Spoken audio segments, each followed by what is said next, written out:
Now, last week we began our search for wisdom in Proverbs chapter 1. We'll be looking at Proverbs some this summer. But this week, in honor of Mother's Day, we're going to jump to the end of the book, Proverbs chapter 31. So we did the first chapter last week. We'll do the last chapter this week, and we will see what wisdom we can learn from a mother's heart. Now, you're probably familiar with Proverbs chapter 31. Many people are familiar with it. We tend to look at it as a description of the ideal woman or the ideal wife. And most of the Proverbs, I would dare say, are written from a masculine point of view. I fear we too often read this passage that way as well. However, in that perspective, we are deliberately overlooking the beginning of the passage. And we'll kind of go through and break it down verse by verse, because I think that's how we'll understand it best. But in Proverbs chapter 31, verse 1, we read the opening of this passage. The words of King Lemuel, a pronouncement that his mother taught him. Sometimes there's a tendency to read the first line, that these are the words of King Lemuel, that statement, and then we miss the second line, that these are the words his mother taught him. These are the words that King Lemuel's mother taught to him when he was a young man, a young boy. And this chapter of the Bible is an expression of a mother's heart. Her wisdom shone in what she wanted for her son's future. Mothers tend to worry about their children's future. That's a kind of a common dynamic. They worry about how their kids will turn out. They worry about who their kids will grow up and marry. It's something mothers tend to focus upon and think upon, even when their children are little. And so in this passage, we have King Lemuel's mother laying on him a pronouncement of what she wanted for him in the future. And yes, this is his mother's lecture on what she wanted out of him when he grew up. It made it into the Bible. Okay. So you've all had mom's lecture at some point, right? Okay. Well, here's the one that made scripture. It just seemed appropriate that on Mother's Day, we should hear the speech about what mom really wanted. There are some debates among scholars as to who King Lemuel was and who this queen mother was. Some believe it was an ancient wise king that's unknown to us, which means it's not one of the biblical kings, the kings of Israel, but an unknown pagan king whose wise words were recorded in Scripture. Other scholars believe that Lemuel is actually an alternative description of King Solomon. Lemuel means devoted to God. Most of their names had meanings, and so you always have that question. Is it an actual name or is it a description? Is it a title? And so is it the one who was devoted to God, the king? And you have this debate. Is it this unknown king or referring to this king that's devoted to God? And Solomon was the king who built the temple. He was the king whom God had brought up for this purpose, the son of David, who God had appointed. He was the king to whom God spoke in dreams. Most other kings didn't have that. Most kings had to go through a prophet, whereas we do see Solomon, God appearing and speaking to him a couple times in dreams directly. So could it be him? Possibly. Some scholars, probably even the majority of scholars, go that way, but there's a significant number who would say they're not sure. If it were Solomon, then the queen mother who taught him these words would have been Bathsheba. That brings a whole different, interesting dynamic into the concept of what she says. In either case, these are the words taught to the young king by the queen mother to express the wisdom of her hopes and dreams for her son. This is what she wants.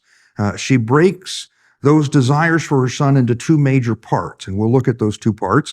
Firstly, for him to be a good king and to stay away from the pitfalls that have brought down so many kings and brought so many kings to ruin. The second portion for her son is that he would find a good wife, and that's actually the bigger portion, because she knows that a wife will make or break a man. It's an important dynamic. And that's true whether you're a king or whether you're a peasant, whether you're ancient or whether you're modern. Who you marry makes a big difference. Okay, so first we're going to examine her instructions to her son that he will be a wise king. And let's pick up in Proverbs chapter 31, verse 2. What should I say, my son? What son of my womb? What son of my vows? Don't spend your energy on women or your efforts on those things who destroy kings. It is not for kings, Lemuel. It is not for kings to drink wine, or for rulers to desire beer. Otherwise he will drink, forget what is decreed, and pervert justice for all the oppressed. Give beer to the one who is dying, and wine to the one whose life is bitter. Let him drink, so he can forget his poverty and remember his trouble no more. And so you might say what the Queen Mother is telling the young king is, don't be a womanizer and a drunkard. Might even be saying, don't be a womanizer and a drunkard like your old man. Okay, that's possible. That's possible. Nothing will destroy a man faster than wine and women. Okay, it brings them down fast. It brings leaders down. It brings rulers down. And so the Queen Mother is wisely warning her son to stay away from these traps. Don't get involved in this. This will ensnare you. This will bring you to ruin. And if it is Solomon, then that brings a whole interesting dynamic, because in the end, women are what brings him down. He didn't listen. But they will ruin his ability to be a good king. Now, we will see that it's not that this mother doesn't want him to find the right woman. That's not what she's saying. Much of the chapter is actually dedicated to him finding the right woman for his life, the right wife. But what she's warning him about is avoiding the wrong women. You don't want the wrong kind of women in your life. And her warning, though, seems to go more against avoiding strong drink. She makes the argument that the king, to drink alcohol is a risk because it can cause him to forget the law and to pervert justice. Getting drunk will cause you to forget things you ought to remember. Okay? Getting drunk will cause you to make bad decisions. I don't know of anyone who made a good decision while they were drunk. Okay? It just doesn't work that way. So she suggests to the king that such drink is better left for the terminally ill and the destitute so they can forget their suffering. Drinking is not meant for the king, who is to have the duty to rule with justice. She really is telling him, don't drink at all. I mean, that seems to be her stance with him. Many a mother might have said that to her son. Okay, don't go out and drink it. In fact, I suspect that our country would be in a lot better shape if we didn't allow alcoholics to govern. Okay, just thought. But that would be the Queen Mother's advice. The Queen Mother then shifts gears and reminds her son of what he ought to do as king. This is still in that first part. She's telling him what she wants him to grow up to be and what she wants him to do. Verse 8 and 9 of Proverbs 31, speak up for those who have no voice, for the justice of all who are dispossessed. Speak up, judge righteously, and defend the cause of the oppressed and needy. The king's job is to ensure justice.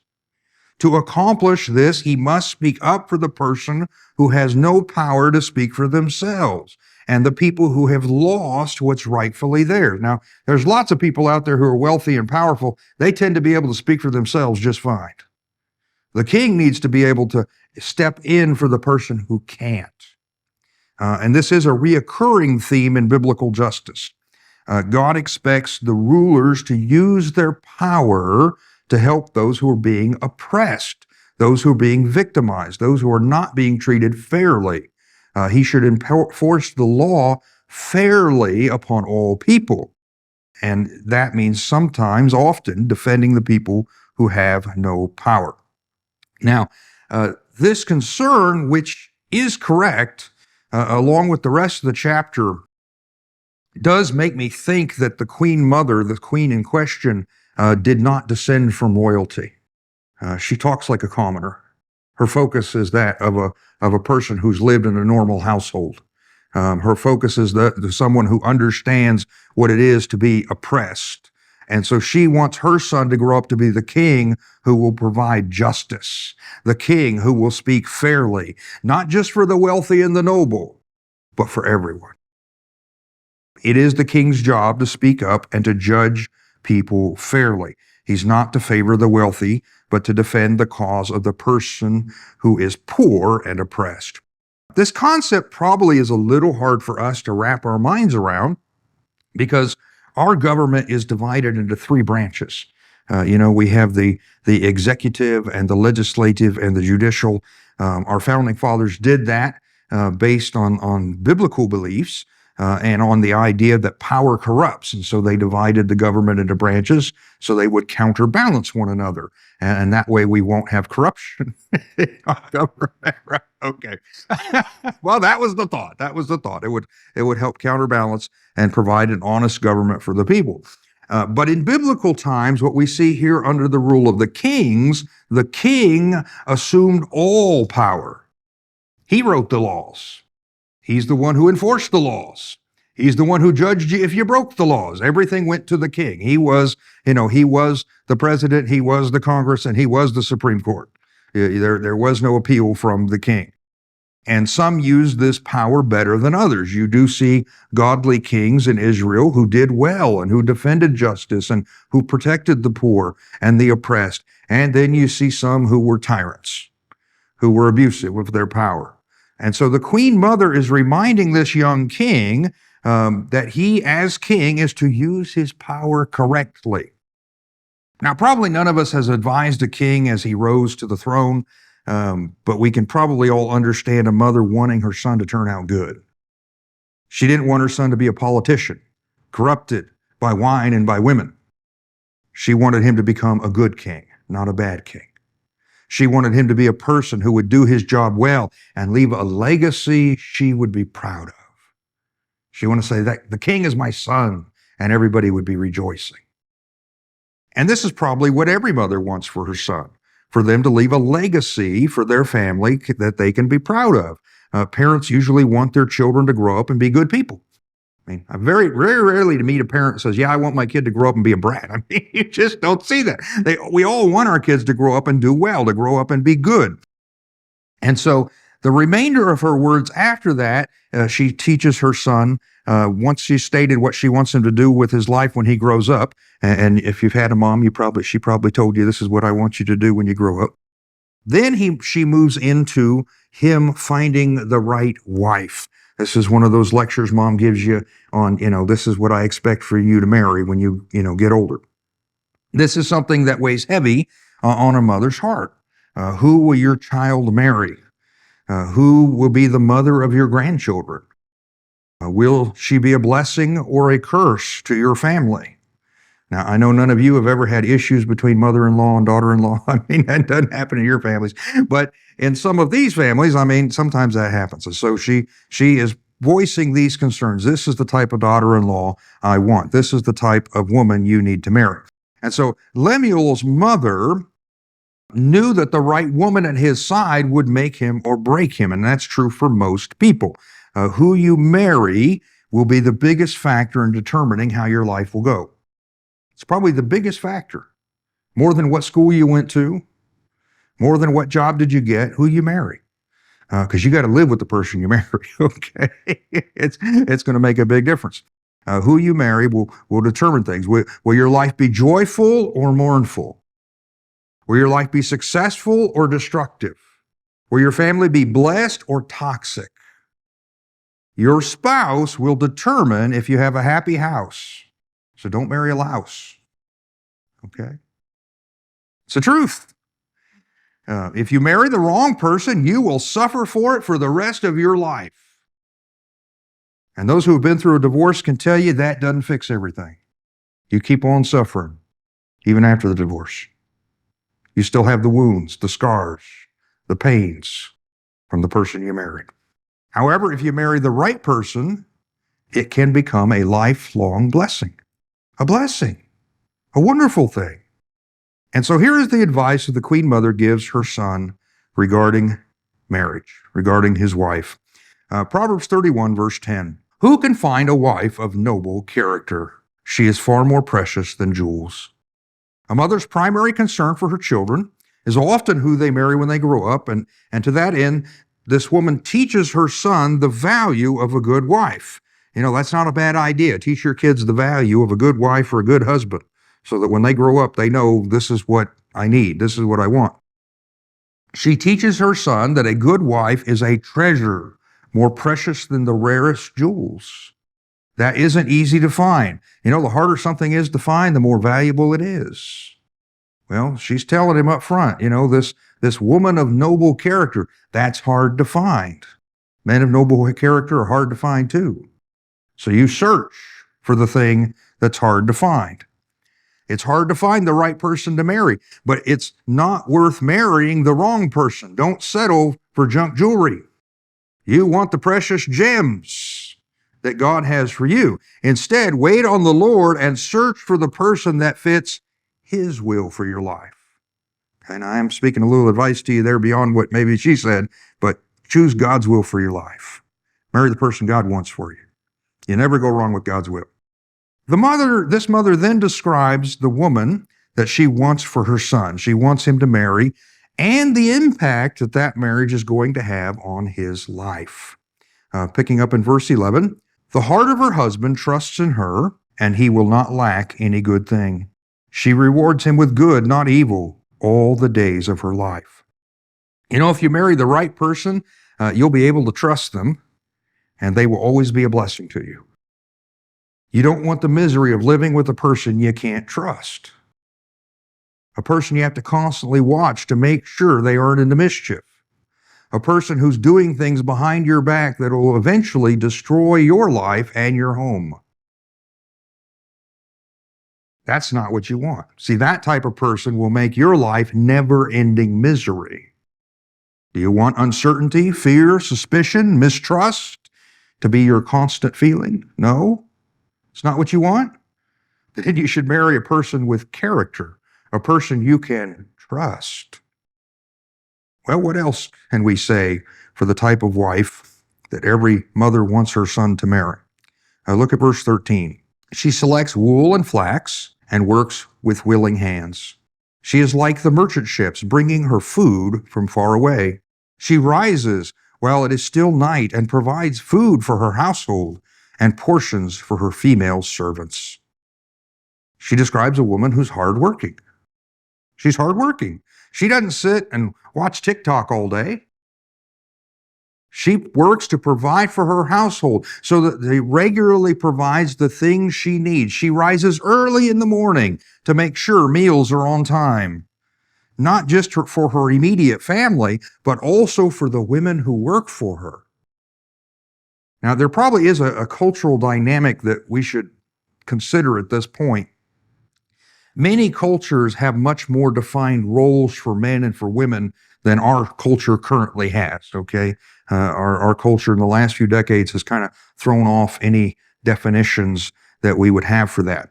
In the ancient biblical world, the woman was kind of like queen of the house, and she ran things in the home. And almost all homes were kind of like small businesses. It's not that women didn't work, but that their work, which may well include any level of manufacturing, usually took place in the home.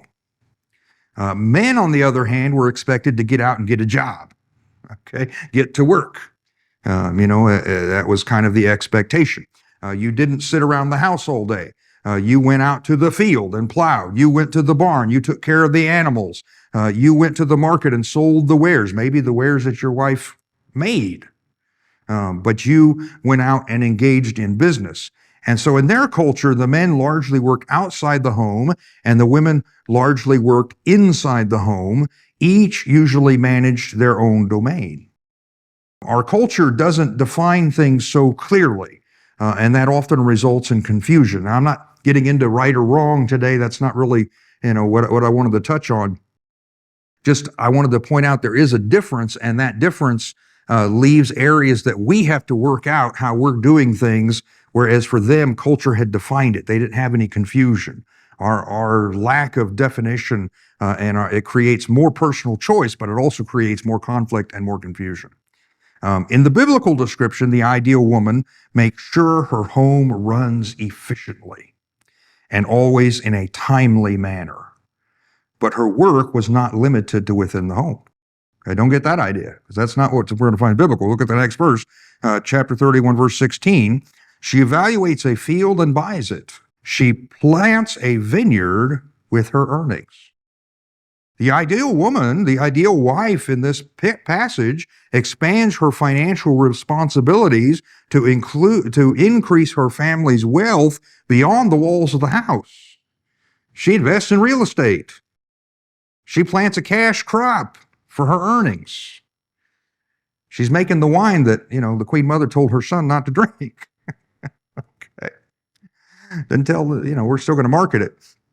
The ideal wife is not passive in business dealings, but active in advancing the assets of the household. She's a businesswoman. That's the description we're given here. And again, we often have kind of a major cultural misunderstanding. We tend to confuse Greco-Roman culture with biblical culture. Women in the Hebrew culture often purchased and owned property. That was not forbidden. The idea that women couldn't own property or weren't supposed to leave the home comes from the pagan Greek culture and the Roman culture. That's not Christian. It's not biblical. It's not Hebrew.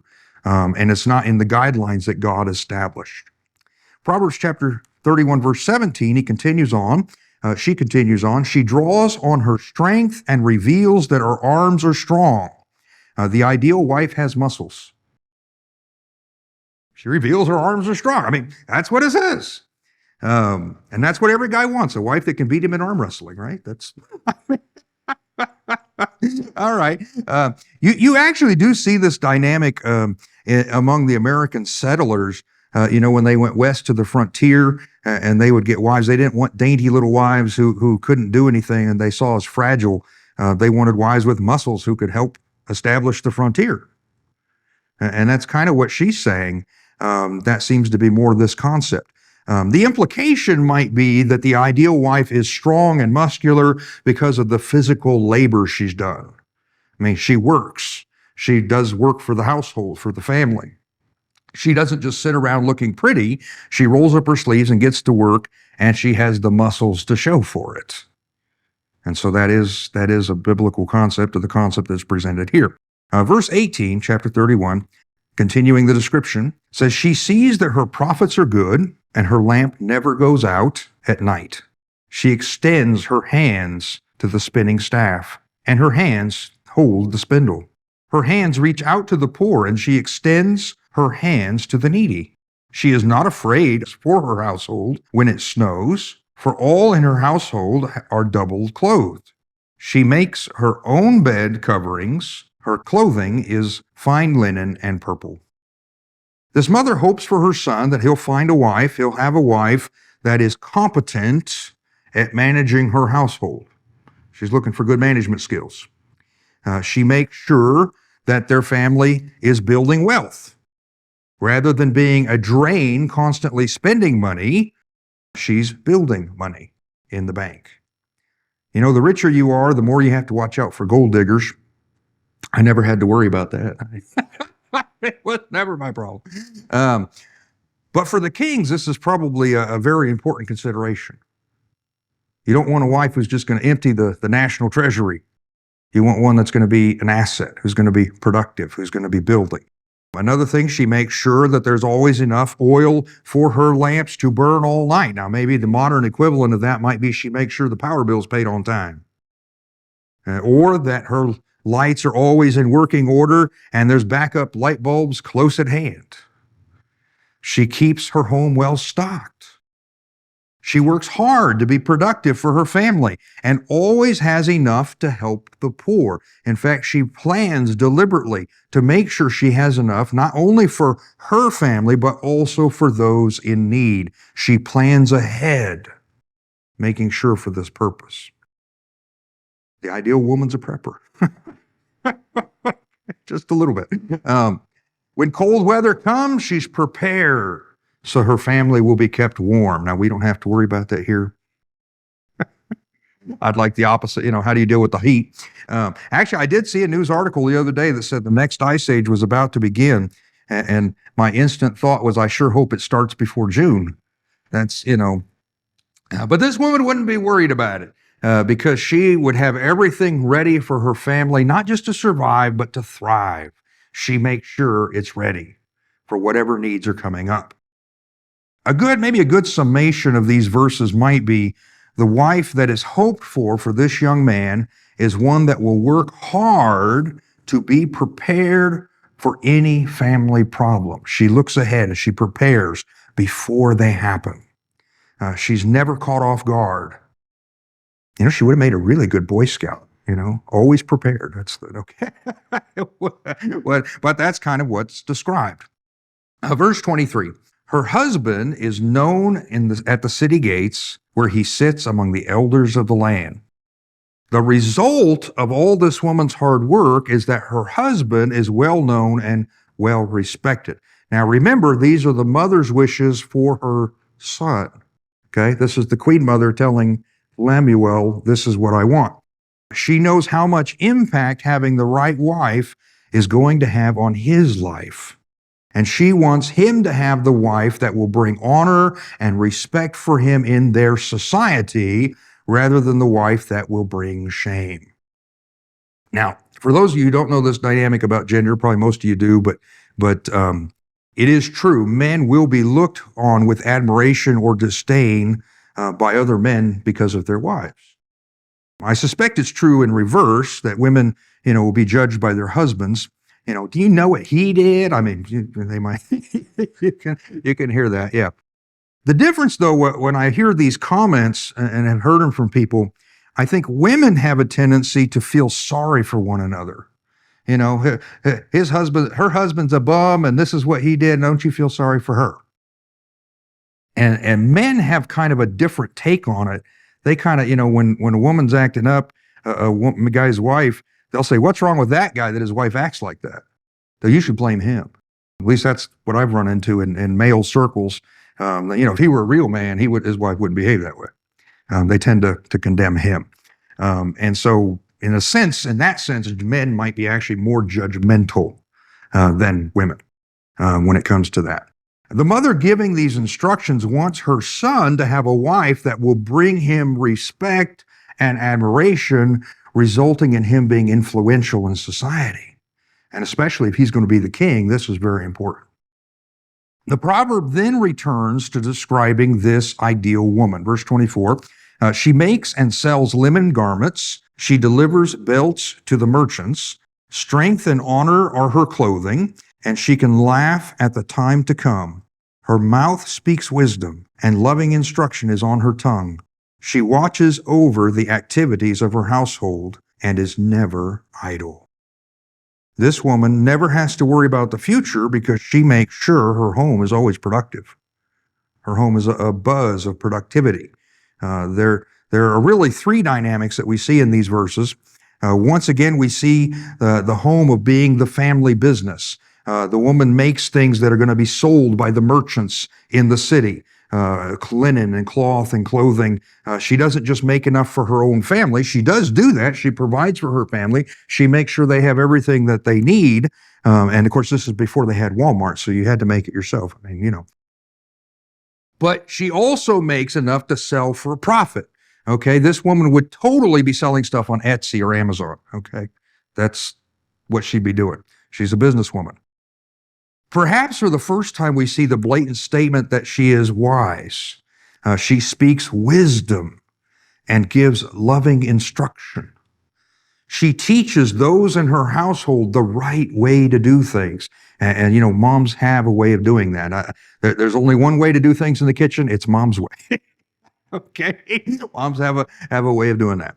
But we see this dynamic. She's going to lovingly do those instruction, and she's going to speak wisdom.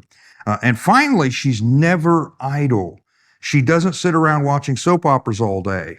Is that still a thing? Are there still soap operas? I don't know. I remember my grandmother. She never missed hers.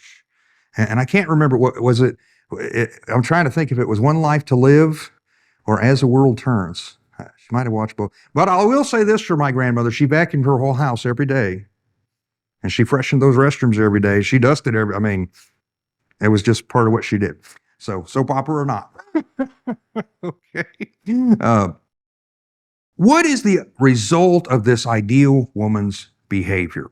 We're going to shift now in the last few verses of this. We're going to shift from the benefit received by the husband, the son of the woman laying down these objectives, to the benefits received by the woman who lives in this manner. She's now going to tell the benefits to the wife, the benefits to this woman that she's been describing.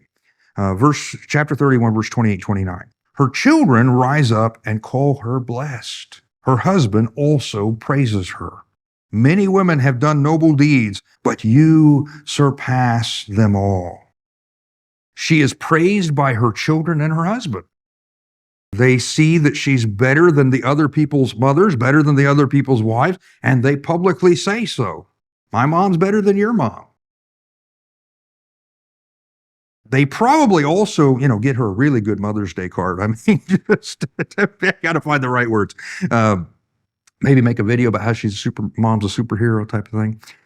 But she gets this praise. The end result of a good wife is she gets public recognition for her work.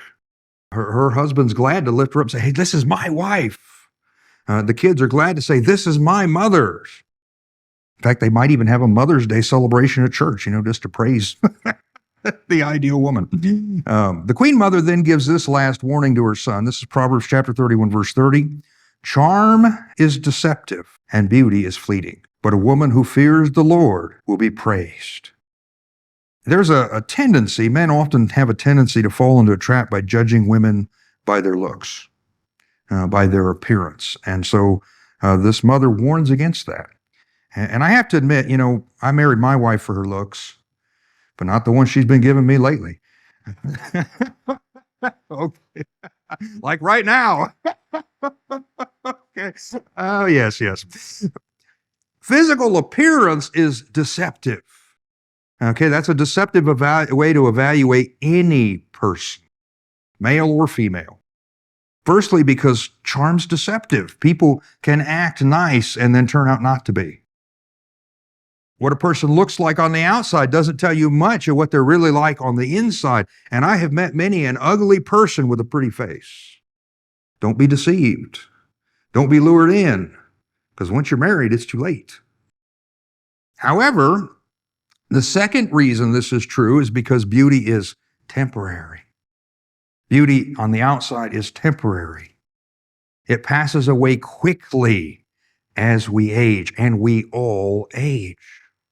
We all get old. We all lose our youthful physique. We all get wrinkles. We all lose our strength. See, good looks are temporary. They're temporary. Don't base your relationships on that. However, the woman that fears the Lord is the one to be praised. She is the one you want to have for a wife because she's going to do what's right in God's sight. Now, this is a concept that's reoccurring. It's a reoccurring theme throughout the book of Proverbs. Remember, we saw this last week at the beginning of the book, this very same concept. Proverbs chapter 1, verse 7, the fear of the Lord is the beginning of knowledge. Fools despise wisdom and discipline. Here at the ending of the book, we see the similar concept. The ideal woman is the one who fears the Lord. That is the heart and soul of wisdom, because once God has the right place in your life, then everything else can fall into place. You put God first, He'll make everything else fit right. The woman exemplifies this ideal in this book. She loves wisdom, and she's a very disciplined person because she fears the Lord. She's put God first in her life, and it shows in her behavior. In the final verse, the Queen Mother gives instructions for what her son should do if he has such a wife. Verse 31, give her the reward of her labor, and let her works praise her at the city gates. If you have a wife like this, then you better be telling people about the good things she's done. You better give her the reward of her labor. You better get her a real good Mother's Day present. Okay, not a toaster, no, unless that's what she really wants. Okay, you get her a good Mother's Day present, something she wants. And you give her the reward of all the work and all the blessing that she is to you. Now, the bottom line of this proverb is that the mother wants what's best for her children's future. We can put that in the masculine or the feminine. We parents want what's best for their children. And probably the most important decision they will ever make in their future is who they will choose to marry. It will affect every aspect of their life from that point on. It will affect their home. It will affect their living. It will affect their children. It will affect their grandchildren. It creates their legacy for the family to continue. It's the most important choice. And so you want them to marry the right person, a person who will be a blessing, not a curse. Never rush your kids into marriage. Okay, just don't do it. You want them to marry the right person, not the convenient person. A mother looks ahead, and this is a dynamic we see, especially, I think, with mothers. They look ahead to see what they would like for their child. And they have a godly wisdom that we find only in a mother's heart. And that's what we see expressed here in Proverbs 31. And so to that end, we can look for the person who is right for our lives. Okay, if you're single, don't give up yet. You put yourself in God's hands. Put yourself in God's hands. I once heard a pastor preach on trusting God for the right wife, and he did it based on Adam and Eve. If it weren't for God helping Adam out, he'd be in a whole bit of a mess, He had nowhere else to turn other than to God. And so trust God to bring you the right one at the right time. The number one requirement that we want for a person who's going to be the spouse of our children is that they be a person that fears the Lord. You want a godly person that has a right relationship with God. And we can teach our children and grandchildren what they ought to be looking for in a spouse. It's not meddling to tell your kids, this is what's right. This is what God's word says. It's not meddling to tell your grandkids, this is what God's word puts forth as something, and I'm praying for you to have the right person in your life. I'm praying you'll find the right husband, you'll find the right wife. That's not meddling. That's good godly parenting, to be wanting that for your children. And so we ought to be doing that as that. And these important lessons that we see a wise mother does pass down to her children. Thank you for watching this video. If you live in the greater Phoenix area, we would love to have you come and worship with us in person any Sunday morning at 9:30 a.m. The Meadows Baptist Church is located at 3701 West Beardsley Road. That's the side road of the 101, just west of 35th Avenue. We would love to have you pop by as we celebrate Jesus together.